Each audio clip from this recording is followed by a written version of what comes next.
Hi guys, hi again. So today we're reporting from Khan Yunis. Today we had the privilege and it was an honor to work alongside with the Think of Gaza campaign.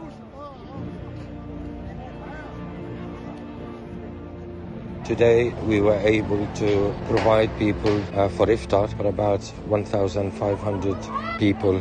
Seeing the smile on the kids' face and hearing the word thank you from people was absolutely priceless. Please continue to donate during this difficult time to support the Palestinians during the holy month of Ramadan. Thank you very much. From the broken in the fire, through the ashes we will climb. The dust will settle